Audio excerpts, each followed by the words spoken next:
नमस्कार दोस्तों, आपके अपने चैनल हमारे संस्कार में आपका बहुत बहुत स्वागत है।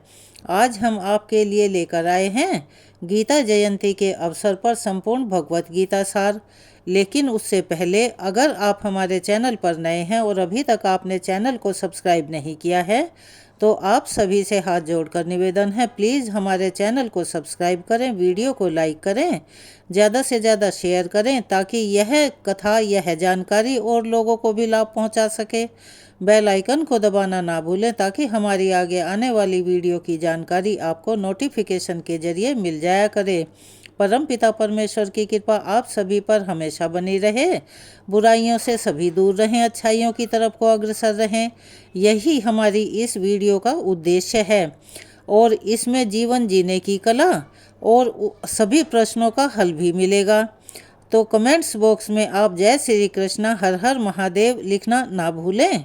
चलिए शुरू करते हैं। महाभारत के कुरुक्षेत्र में सबसे बड़े धर्म युद्ध में भगवान श्री कृष्ण ने स्वयं सारथी बनकर अर्जुन यानी अपने शिष्य और अपने सखा अर्जुन को भगवत गीता का उपदेश दिया था, जिसे हम सरल गीता सार भी कहते हैं।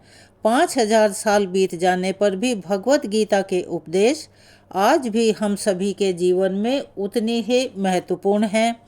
पवित्र ग्रंथ भगवत गीता में भगवान श्री कृष्ण के द्वारा जीवन की हकीकत और मनुष्य धर्म से जुड़े उपदेश दिए गए हैं। श्रीमद्भागवत गीता के पास हमारे आपके हर किसी के हर प्रश्न का उत्तर है, चाहे कोई भी परेशानी हो, कोई भी समस्या हो या हमारी कोई भी इच्छा हो। भगवत गीता आपके हर प्रश्न का उत्तर देती है, आपकी हर समस्या को सुलझाती है, चाहे वह परेशानी आपके मन की हो, धन की हो या फिर शारीरिक हो, आपके रिश्ते की हो। आपको अपनी हर समस्या का उत्तर भगवत गीता में अवश्य ही मिलता है। आज हम भगवत गीता के ऐसे 11 अनमोल उपदेश आपको सुनाने जा रहे हैं जो आपकी पूरी जिंदगी को बदलने की ताकत रखते हैं। बस आप इन बातों को और इस वीडियो को अंत तक सुने और ध्यान से सुने। जो भी व्यक्ति इस वीडियो को अंत तक सुनेगा उसे अपनी ज़िंदगी, अपनी हर परेशानी का हल इस वीडियो में अवश्य ही मिलेगा। उसे अपनी ज़िंदगी में जो कुछ भी चाहिए वह अवश्य मिलेगा। भगवत गीता का सबसे पहला उपदेश यही है, चाहे कोई अपना हो या पराया हो, बड़ा हो या छोटा हो, आपका कितना भी प्यारा हो, लेकिन अगर वो आपका अपमान करता है या आपका शोषण करता है तो आपको उस स्थिति को कभी भी बर्दाश्त नहीं करना चाहिए। यह भगवत गीता का उपदेश हमारी ज़िंदगी से भी जुड़ा हुआ है। हम भी अपने मन के अधिकतर तकलीफ़ों को, अधिकतर दुखों को यह सोचकर ज़िंदगी भर सहन करते रहते हैं कि यह तो मेरा अपना है या यह तो मेरा बड़ा है, इसको भला हम कुछ कैसे कह सकते हैं। अगर हम सहन नहीं करेंगे तो कौन करेगा। हम उन्हें कुछ कह देंगे तो हमारे आपसी रिश्ते खराब हो जाएंगे और रिश्ते टूट भी सकते हैं। लेकिन सोचने की महत्वपूर्ण बात यह है कि उस व्यक्ति को आप अपना कैसे कह सकते हैं जो आपकी तकलीफ़ों का कारण बना हुआ है, आपके दुख का कारण है। क्योंकि आपका अपना तो वह होता है जो आपकी तकलीफ़ों को, आपके कष्टों को, आपकी समस्याओं को दूर करे। भगवत गीता का उपदेश है कि किसी भी व्यक्ति को अपना फ़ायदा कभी मत उठाने दो, बशर्ते कि आप गलत ना हो। किसी भी व्यक्ति को अपने आप पर कभी जुर्म मत करने दो, क्योंकि आप जितना सहन करेंगे उसका उतना ही साहस बढ़ेगा और वह उतना ही आपको सहन करने के लिए मजबूर करेगा। भगवत गीता का पहला अध्याय, जिसका नाम अर्जुन विषाद योग है, और दूसरा अध्याय जो कि सांख्य योग के नाम से जाना जाता है, उसके आरंभ में अर्जुन ने श्री कृष्ण के सामने अपने दुख को प्रकट किया और कहा कि हे केशव, मैं कौरवों से कैसे युद्ध कर सकता हूँ, क्योंकि यह तो सब मेरे अपने ही हैं। मैं किस प्रकार से भीष्म पितामह और द्रोणाचार्य से युद्ध कर पाऊंगा, क्योंकि वह दोनों मेरे पूजनीय हैं। इसीलिए इन गुरुजनों को मारने से तो अच्छा है कि मैं भिक्षा में मिले हुए अन्न को खाकर अपना बाकी जीवन बिता दूं और जिन कौरवों के साथ मैं युद्ध करने जा रहा हूँ वह सब धृतराष्ट्र के पुत्र मेरे भाई ही तो हैं, मेरे अपने ही हैं, और इन सब को मारने से अच्छा है कि मैं सारा राजपाट छोड़कर सन्यासी बन जाऊं। तब श्री कृष्ण ने अर्जुन को समझाते हुए कहा कि हे अर्जुन, यहाँ कौन अपना है कौन पराया है। जो अधर्म करता है उसके साथ युद्ध करना तुझे मोक्ष और मुक्ति देगा। तू अपने मन के मोह को त्याग दे, नहीं तो सारा संसार तेरी निंदा ही करेगा, तू निंदनीय हो जाएगा और वह तुझे कायर कहेगा। यहाँ पर बात अपने पराये की नहीं है, बात है धर्म और अधर्म की, सही और गलत की। अगर तू गलत को सहन करेगा और उसको ख़त्म नहीं करेगा तो जो भी गलत काम करने वाले हैं उनको और साहस मिलेगा। ऐसे में वह और भी गलत करता जाएगा। इसीलिए अपने मन के मोह को त्याग कर युद्ध कर। भारत की एक और कहानी भी है। जब अर्जुन के पुत्र अभिमन्यु की युद्ध में मृत्यु हो गई तब अर्जुन अपने पुत्र की मृत्यु से बहुत दुखी हुआ और वह रोने लगा। तब श्री कृष्ण से कहने लगा कि हे कृष्ण, मेरा पुत्र अभिमन्यु तो मर ही गया है, मैं यह दुख बिल्कुल भी सहन नहीं कर पा रहा हूँ, मैं भी अपने आप को खत्म कर दूंगा। तब भगवान श्री कृष्ण ने उसे आत्माओं के लोक में लेकर गए जहाँ अभिमन्यु आनंद के साथ बैठा हुआ था। क्योंकि उसने अक्षत्रियोचित व्यवहार किया था इसीलिए उसे उत्तम पद की प्राप्ति हो गई थी। जब अर्जुन रोते रोते अपने पुत्र अभिमन्यु के पास गया, अपने पुत्र को देखकर वह बहुत खुश हुआ और अपने पुत्र को गले से लगाकर कहने लगा कि हे पुत्र, तेरे बिना तो मैं जीवित ही नहीं रह पाऊंगा। मैंने तो अपने जीवन की आशा का ही त्याग कर दिया है, यानी कि मेरी जीवित रहने की इच्छा खत्म हो गई है। तब अभिमन्यु कहने लगा कि आप कौन हैं? अर्जुन ने कहा, बेटा तू नहीं जानता, मैं तेरा पिता हूँ और तू मेरा पुत्र है। तब अभिमन्यु कहने लगा कि कौन पिता कौन पुत्र, मेरे तो हजारों जन्म हो चुके हैं। किसी जन्म में आप मेरे पिता बने, किसी जन्म में मैं आपका पिता बनता हूँ। आत्मा का ना कोई माता होता है ना कोई पिता होता है। जब अर्जुन ने देखा कि मेरा पुत्र भी मुझे नहीं पहचान रहा है तब उसका सारा मोह स्वतः ही खत्म हो गया। इसीलिए भगवत गीता के इस उपदेश को अगर ठीक से समझ लिया जाए कि यहाँ पर कौन अपना या पराया नहीं है, या बुरे वक्त में तकलीफ के वक्त जो भी हमारे साथ खड़ा हो, हमारा साथ दे, सिर्फ वही हमारा अपना है, बाकी सब पराए ही हैं। भगवत गीता का दूसरा उपदेश यह है कि जो इस संसार से चला गया है उसके लिए कभी भी दुखी मत हो, जो आने वाला है उसकी बिल्कुल भी परवाह मत करो। जब महाभारत का युद्ध चल रहा था तब अर्जुन ने श्री कृष्ण से कहा कि अगर यह युद्ध हुआ तो करोड़ों लोग मारे जाएंगे। जो सैनिक और योद्धा इस युद्ध में मारे जाएंगे उनकी जो पत्नियां और बच्चे होंगे उनका क्या होगा, और फिर समाज कैसे आगे बढ़ेगा। और भी बहुत सारी बातें अर्जुन ने विस्तार से कही हैं। तब भगवान श्री कृष्ण ने अर्जुन को समझाते हुए कहा कि अर्जुन, तू बड़ी बड़ी ज्ञानियों जैसी बातें करता है, लेकिन अगर तू सच में ज्ञानी होता तो जो लोग मर चुके हैं यानी कि इस संसार को छोड़कर जा चुके हैं या एक दिन जाने वाले हैं उनकी चिंता नहीं करता, उनका कभी शोक नहीं करता। तेरे हाथ में तो कुछ है ही नहीं।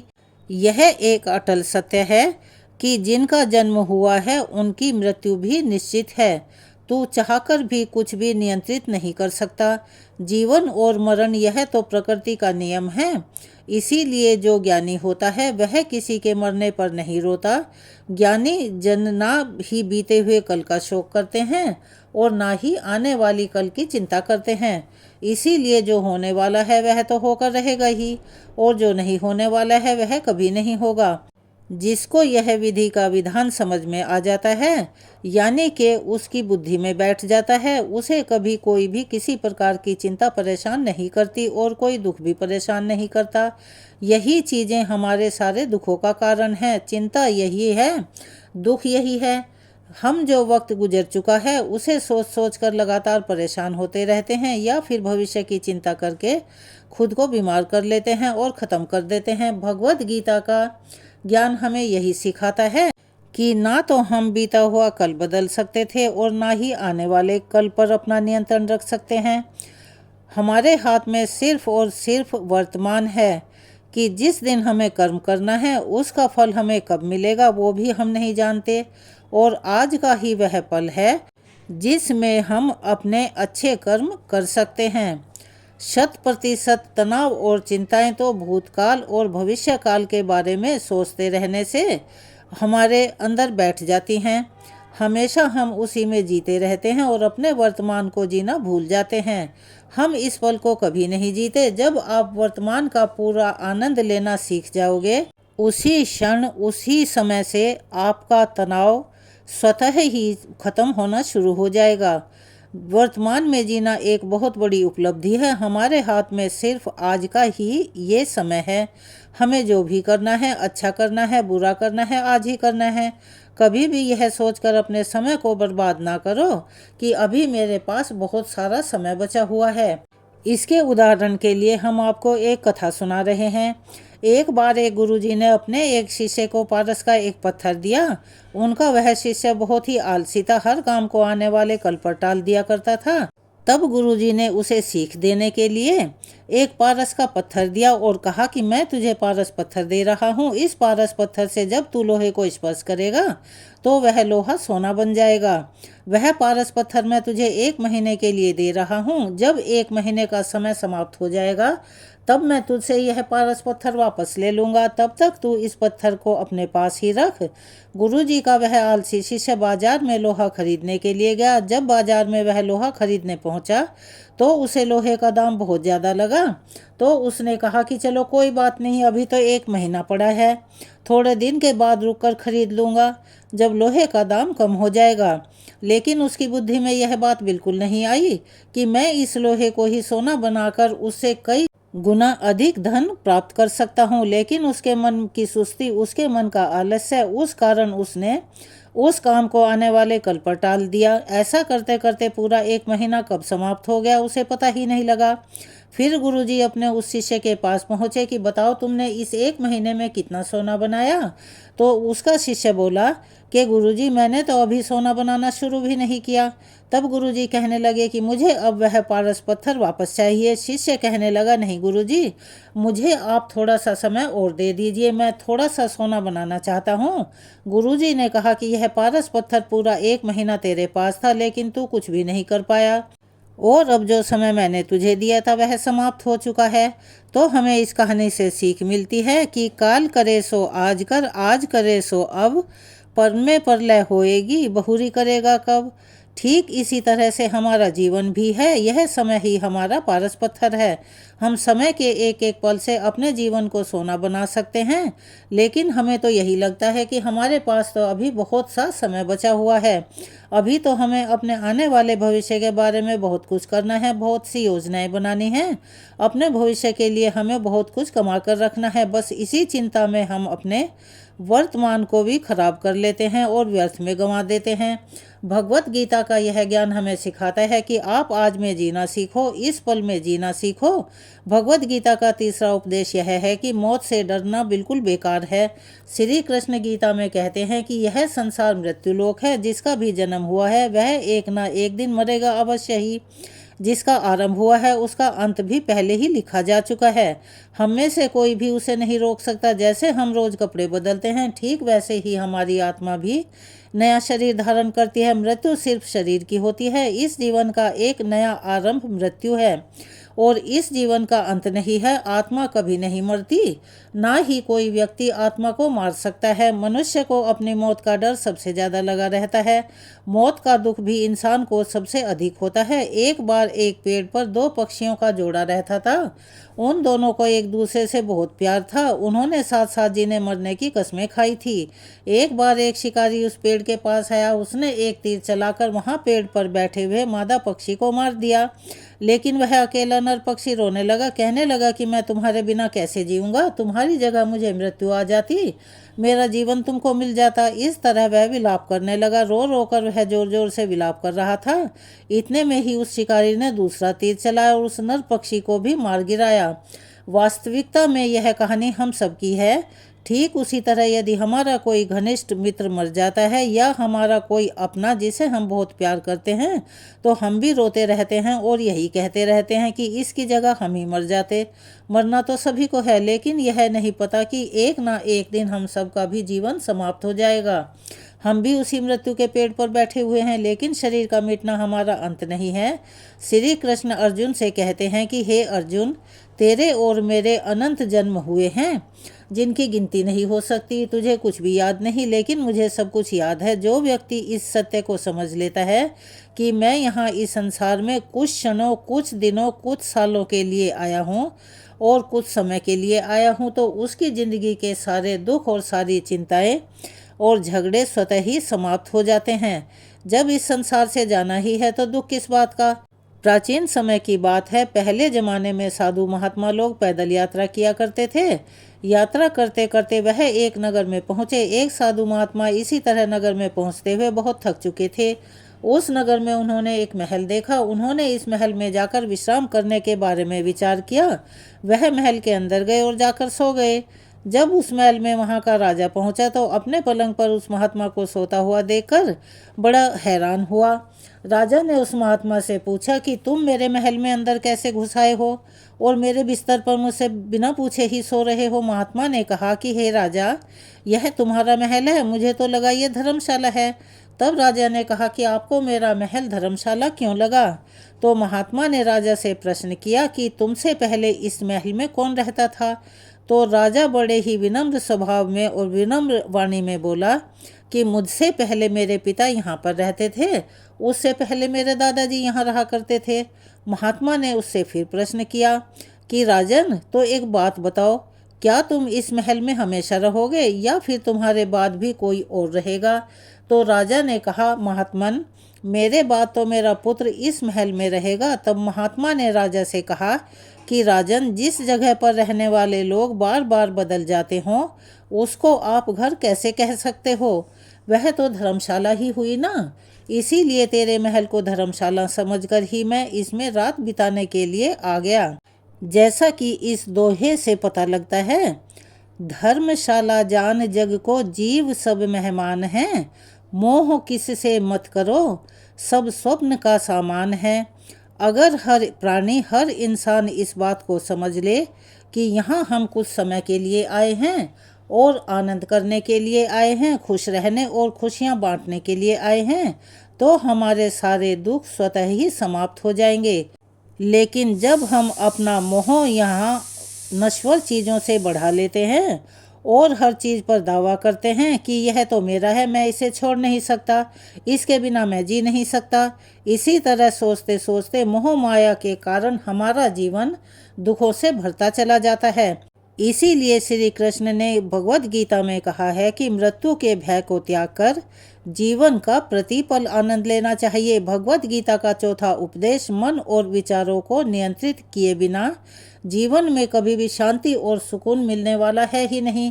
अर्जुन ने श्री कृष्ण से कहा कि हे कृष्ण, मेरा मन सब कुछ सही गलत जानता है, फिर भी मैं अपने मन को अपने वश में नहीं कर पा रहा हूँ। जो मैं करना चाहता हूँ वह कर नहीं पाता और जो नहीं करना चाहता हूँ वह मेरा मन मुझसे ज़बरदस्ती करवाने के लिए कह रहा है। इसीलिए मैं इस समय बड़ा परेशान हो गया हूँ, मुझे शांति नहीं मिल रही है। तब श्री कृष्ण अर्जुन से कहते हैं कि हे पार्थ, कि इस समय तुझे अपने मन और अपने विचारों को छोड़कर अपने मन और विचारों को सही दिशा में ले जाने का अभ्यास करना होगा। यह एक दिन का काम नहीं है। जब तक तू अपने मन और विचारों की गुलामी का त्याग नहीं करेगा, यानी कि उनके अनुसार चलने से अपने आप को बाहर नहीं निकालेगा, तब तक तुझे जीवन में कभी भी शांति नहीं मिल पाएगी। इसी समस्या से जुड़ी हुई एक कहानी हम आपको और सुना रहे हैं। एक बार एक राजा था, वह बहुत बेचैन और परेशान रहा करता था। एक दिन वह अपने गुरुजी के पास गया और उनसे कहने लगा कि हे गुरुजी, मेरा मन बहुत बेचैन है, मैं बड़ा परेशान हूँ, मैंने पूरे संसार को जीत लिया है। हे महामुने, मेरे पास सब कुछ है, लेकिन फिर भी मैं खुश नहीं रह पाता हूँ, मेरा मन सुकून नहीं पाता है, शांति नहीं पाता है। तब गुरुजी ने राजा से कहा कि राजा, तुम्हारे नगर में अगर कोई ऐसा व्यक्ति है जिसने सुकून को प्राप्त कर लिया हो, शांति को प्राप्त कर लिया हो, तो तुम उसका एक बार कुर्ता पहन लो। तुम्हारे जीवन में भी शांति आ जाएगी। गुरुजी की यह बात सुनकर राजा बड़ा प्रसन्न हुआ कि यह तो बड़ा आसान सा काम है। अब वह राजा बड़ी खुशी खुशी अपने महल में वापस आया और राजसभा में वह सबसे पूछने लगा कि आप लोगों में से जो भी शांत हो चुका हो, जिसे सुकून मिल गया हो, वह अपना कुर्ता एक दिन के लिए मुझे दे दो। बदले में जितना भी धन मांगोगे मैं तुम्हें दे दूंगा। राजा की बात सुनकर महल में उपस्थित सभी लोग एक दूसरे का मुंह ताकने लगे। पैसों का लालच उनके मन में आया, लेकिन सबको एक दूसरे की सच्चाई पता थी, क्योंकि किसी की भी जिंदगी में शांति या सुकून नहीं था। सब अपना सिर झुकाकर वहां खड़े हो गए। फिर राजा ने पूरे नगर में ढिंढोरा पिटवाया कि जिस भी प्राणी को शांति और सुकून प्राप्त हो चुका हो, वह मेरे पास आकर एक दिन के लिए मुझे अपना कुर्ता दे दे। जितना भी धन वह मांगेगा मैं उसे उतना ही धन दे दूंगा। लेकिन राजा को अपने राज्य में एक भी व्यक्ति ऐसा नहीं मिला जिसे शांति प्राप्त हो चुकी हो। हकीकत यह है कि जब कोई मरता है तो हम कहते हैं कि वह फला व्यक्ति शांत हो गया, लेकिन कभी भी किसी जीवित इंसान के लिए यह नहीं सुना जाता। एक जीता जागता इंसान शांत हो गया है कि सैनिक पूरे शहर में ढूंढते रहे। फिर उन्हें एक पेड़ के नीचे एक महात्मा तपस्या करते हुए दिखाई दिए, जिनके चेहरे पर शांति थी, सुकून था। वह सैनिक उन महात्मा के पास जाकर पूछने लगा कि क्या आपने शांति प्राप्त कर ली है? क्या आपको सुकून मिल चुका है? महात्मा ने कहा, हाँ, मैं तो पूरी तरह से शांत हूँ। तब सैनिक उन्हें राजा के पास ले आए। राजा ने उन महात्मा से प्रश्न किया कि महात्मा, क्या आपको शांति और सुकून मिल चुके हैं? महात्मा ने कहा, राजन, मैं तो पूरी तरह से शांत हूँ। मुझे अब किसी बात की कोई चिंता नहीं, ना ही मुझे किसी बात का कोई लालच है। मुझे कोई इच्छा भी नहीं है। अब तो राजा बड़े खुश हुए कि आखिरकार मुझे ऐसा व्यक्ति मिल ही गया, वह व्यक्ति मिल ही गया जिसे शांति और सुकून प्राप्त हो चुका है। तब राजा उस महात्मा से कहने लगे, महात्मन, आप कृपया करके अपना कुर्ता एक दिन के लिए मुझे दे दीजिए। बदले में आप जो भी कुछ मांगोगे मैं वह आपको दे दूंगा। तब महात्मा कहने लगे कि महाराज, सुकून और शांति तो मुझे मिल चुके हैं, लेकिन महाराज मैं क्या करूं? मेरे पास तो पहनने के लिए कुर्ता ही नहीं है जो मैं आपको दे सकूं। जब राजा ने महात्मा की यह बात सुनी कि इन महात्मा के पास तो कुर्ता भी नहीं है, उसके बाद भी वे महात्मा एकदम शांत हैं, इनके जीवन में फिर भी सुकून है, और मैं सारी जिंदगी धन को जोड़ने में लगा रहा, दुनिया जीतने में लगा रहा, लेकिन मुझे शांति नहीं मिली और सुकून भी नहीं प्राप्त हो सका, क्योंकि शांति और सुकून तो बाहर की चीज़ नहीं है, अपने भीतर की ही चीज़ है। जब तक हम उन्हें अपने भीतर नहीं ढूंढेंगे, अपने मन और विचारों को अपने नियंत्रण में नहीं रखेंगे, तब तक अपने जीवन में सुकून या शांति कभी भी प्राप्त नहीं कर सकते। भगवद गीता का उपदेश हमें यही सिखाता है कि जीवन में शांति अगर आपको चाहिए तो सबसे पहले अपने मन को शांत करना सीखो। भगवद गीता का 5वां उपदेश यह है कि वासना, क्रोध और लालच सर्वनाश का कारण है, नरक का द्वार है। जिस भी मनुष्य में ये 3 अवगुण होते हैं या आ जाते हैं, वह हमेशा दूसरों को दुख पहुंचाकर अपने ही सुख और स्वार्थ की पूर्ति करने में लगा रहता है।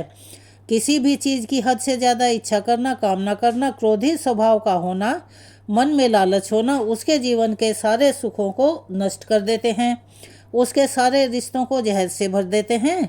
इन्हें नरक का द्वार इसीलिए कहा गया है क्योंकि जिस इंसान में अत्यधिक क्रोध है, लालच है, वासना है, उसका पूरा जीवन जहर से भर जाता है और फिर उसे मरने के बाद नहीं बल्कि जीते जी ही यहाँ नरक के दर्शन हो जाते हैं। भगवद गीता का 6वां उपदेश यह है कि सब भगवान एक हैं, कोई भी छोटा बड़ा नहीं है। सब पर ब्रह्म परमात्मा के अलग अलग रूप और नाम हैं। श्री कृष्ण ने भगवद गीता के 10वें अध्याय विभूति योग में बताया है कि जितने भी जगत के देवी देवता हैं वह सब मेरी ही विभूति हैं। मैं ही शिव हूँ, मैं ही इंद्र हूँ, मैं ही यक्षराज कुबेर भी हूँ, मैं ही अग्निदेव हूँ, देवताओं के गुरु बृहस्पति भी मैं ही हूँ, समुद्र भी मैं हूँ, अक्षरों में ओम भी मैं हूँ, कालों का महाकाल भी मैं हूँ, सारे जगत का नाश, उत्पत्ति और पालन करने वाला भी मैं ही हूँ। श्री कृष्ण गीता में अर्जुन से कहते हैं कि मेरी विभूतियों का कोई अंत नहीं है, इसीलिए सब भगवान, सब नाम, सभी देवता मेरे ही स्वरूप हैं। इसीलिए तो किसी भी देव या ईश्वर में कभी भी भेद मत करना, कभी किसी को छोटा बड़ा मत समझना। और गीता का उपदेश हमें यही सिखाता है कि कभी भी किसी दूसरे के इष्ट को छोटा नहीं समझना चाहिए और इस बात पर झगड़े विवाद भी नहीं करने चाहिए कि कौन बड़ा है कौन छोटा है। भगवद गीता का 7वां उपदेश हमें यह बताता है कि सुख की इच्छा आखिर में हमारे दुखों का कारण बनती है। श्री कृष्ण अर्जुन से कहते हैं कि मनुष्य जितना सुखों की इच्छा अपने मन में करता है, उतना ही उसकी इंद्रियां उस सुख को भोगने के लिए आसक्त हो जाती हैं और उतना ही उस इंसान का मन संसार के सुख और यहाँ के आकर्षण के प्रति बंधित हो जाता है। जितना सुख के पीछे इंसान भागेगा, उतना ही उसे दुख का अनुभव होने लगेगा और उस स्थिति से गुजरना पड़ेगा, क्योंकि यह तो संसार का नियम है। जो चीज़ें शुरू में मन को बहुत आकर्षित करती हैं, यानी कि अच्छी लगती हैं, बाद में वही दुख का कारण बन जाती हैं। जो चीज़ें शुरू में मुश्किल लगती हैं, कठिन लगती हैं, बाद में वही हमारे बहुत काम आती हैं। भगवत गीता का 8वां उपदेश है कि जो भी मनुष्य दुनिया के सारे सहारे छोड़कर सिर्फ भगवान को ही अपना सहारा मानता है, उसकी हर ज़रूरत हर ईश्वर भगवान अपने आप ही पूरी करते हैं और उसकी हर प्रकार से रक्षा भी करते हैं। भगवान श्री कृष्ण कहते हैं कि जो भी व्यक्ति मेरी शरण में आ जाता है, मैं उसे वह हर चीज़ देता हूँ जो उसे चाहिए, उसकी हर प्रकार से रक्षा करता हूँ। भगवत गीता का 9वां उपदेश यह है कि इस संसार में हमारा कुछ भी नहीं है।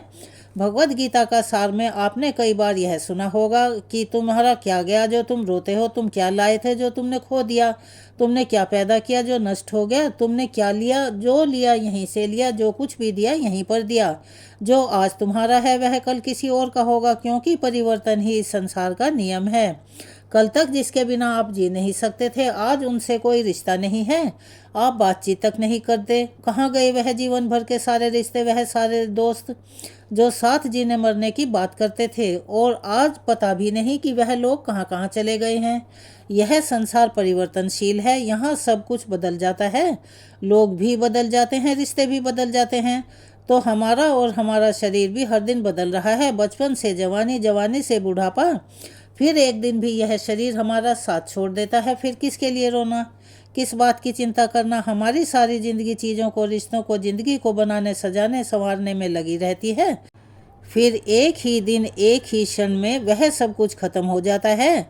जिंदगी भर जिस संपत्ति को या जिन रिश्तों के लिए हम लड़ते झगड़ते रहते हैं, और एक दिन वही सब कुछ हमें छोड़कर इस दुनिया से अलविदा कहना होता है। भगवत गीता का 10वां उपदेश हमें यह सिखाता है कि किसी से भी हद से ज़्यादा मोह कभी मत करो। भगवान श्री कृष्ण ने भगवत गीता का पूरा ज्ञान ही अर्जुन के मोह को नष्ट करने के लिए दिया है, और यह कहा है कि यह मोह ही है जो इंसान को सबसे ज़्यादा रुलाता है। मोह इतना शक्तिशाली है कि शेर जैसे इंसान को भी गीदड़ बना सकता है। जो अर्जुन युद्ध में देवताओं तक को जीत गया, लेकिन आज युद्ध के मैदान में कुरुक्षेत्र में जब विपक्षी सेना में उसने अपने अपनों को खड़े हुए देखा, उन रिश्तेदारों को देखकर उसके हाथ कांपने लगे, गांडीव हाथ से फिसलने लगा। तब वह कहने लगा, हे केशव, मेरे हाथ में तो धनुष पकड़ने की भी ताकत नहीं बची, मेरे हाथ कांप रहे हैं, मैं तो युद्ध किसी भी हालत में नहीं कर पाऊंगा। और यह मोह इतना दर्दनाक होता है, इतनी पीड़ा पहुंचाने वाला होता है कि जिसकी पीड़ा न सह पाने के कारण कई बार लोग अपनी जिंदगी तक खत्म कर देते हैं, यानी कि आत्महत्या कर लेते हैं। उस व्यक्ति के बिना हम जी नहीं पाएंगे। जीवन में किसी से भी हद से ज़्यादा मोह करोगे तो फिर जीवन भर पीड़ा का ही सामना करना पड़ेगा। जो व्यक्ति जीवन भर अपने मोह माया के जाल से बाहर नहीं आ पाता, उसका स्वतः ही सब कुछ छिन जाता है, उसकी सारी खुशियां नष्ट हो जाती हैं। इसीलिए भगवत गीता का ज्ञान बार बार हमें यही सिखाता है, यही पढ़ाता है, यही याद दिलाता है कि मोह का त्याग करो, सत्य के दर्शन करो कि वास्तविकता क्या है, क्योंकि हमारा मोह हमेशा हमें झूठ ही दिखाता है और छलावे में रखता है, झूठ पर ही विश्वास दिलाता है। यही हमारे दुखों का सबसे बड़ा कारण बनता है कि हम मोह कर लेते हैं, हम ही लोगों से उम्मीदें लगा बैठते हैं, लेकिन सच्चाई इससे बिल्कुल उल्टी है और बिल्कुल अलग है। लोग वैसे नहीं होते जैसा हम उन्हें मानते हैं, जैसा हम उन्हें समझते हैं, क्योंकि लगाव और मोह में अंधे होकर हम सच्चाई को देख ही नहीं पाते, असलियत नहीं देख पाते, हम लोगों का असली चेहरा नहीं देख पाते हैं। इसीलिए गीता का उपदेश हमें यह बताता है, सिखाता है कि जीवन में अगर आनंद और प्रसन्नता से रहना है तो किसी से भी हद से ज़्यादा मोह कभी मत करो। गीता का 11वां उपदेश यह है कि दुनिया में अगर आए हो तो तुम्हें दुख तो मिलेंगे ही, लेकिन इन दुखों से कभी भी घबराना मत, क्योंकि मीठा खाते खाते भी हमारी तबीयत बिगड़ने लगती है और जी उकता जाता है। इसीलिए खट्टा मीठा खाने में हमारी दिलचस्पी होती है। उसी तरह से जीवन का भी सार है कि दुख और सुख तो आते ही हैं। श्री कृष्ण कहते हैं कि यह संसार दुखों का घर है। जैसे औषधालय में औषधि मिलती है, यानी कि हॉस्पिटल में दवाई मिलती है, पुस्तकालय में पुस्तकें मिलती हैं और चिकित्सालय में चिकित्सा होती है, वैसे ही इस संसार को भी श्री कृष्ण ने एक नाम दिया है, दुखालय, यानी यहाँ दुख मिलता है। दुख तो यहाँ पर हर किसी के जीवन में आता ही रहता है। अगर दुख ना आए तो सुख का पता कैसे लगे, और अगर दुख आया भी है तो उसके पीछे भी सुख जरूर आएगा। इसीलिए दुख कभी भी आए तो डरना नहीं, घबराना नहीं, क्योंकि हर रात के बाद सुबह होती है और हर रात के बाद सूरज निकलता है। यह संसार तो दुखालय है और आशावादी भी है।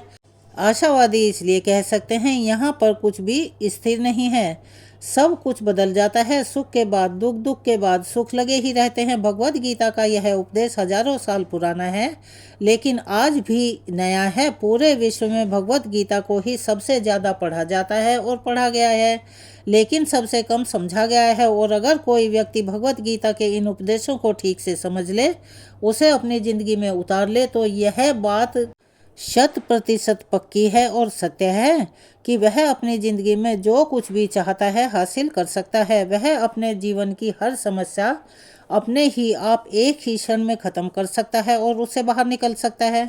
और भगवत गीता के इन दिव्य उपदेशों को हमें बार बार सुनना चाहिए, संभव हो तो हर रोज़ सुनना चाहिए।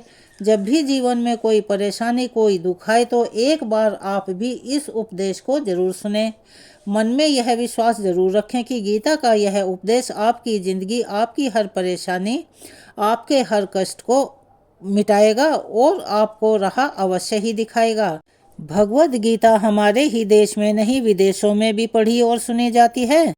यहाँ तक भी अदालतों में सत्य को सत्यापित करने के लिए भगवत गीता का ही सहारा लिया जाता है, क्योंकि इस पर हाथ रखकर शपथ उठाने के बाद कोई भी झूठ नहीं बोल सकता। तो एक बार मेरे साथ प्यार से बोलिए, जय श्री कृष्णा। अगर आप हमारे चैनल पर नए हैं और अभी तक आपने चैनल को सब्सक्राइब नहीं किया है, तो आप सभी से निवेदन है, प्लीज़ हमारे चैनल को सब्सक्राइब करें, ताकि इन गीता के उपदेशों का और इस कथा के श्रवण का लाभ और लोगों को भी मिल सके। बेल आइकन को दबाना ना भूलें, ताकि हमारी आगे आने वाली हर वीडियो की जानकारी आपको नोटिफिकेशन के जरिए मिल जाया करे। कमेंट्स बॉक्स में जय श्री कृष्णा, हर हर महादेव लिखना ना भूलें। अपना सहयोग और प्यार हमें ऐसे ही प्रदान करते रहें। धन्यवाद।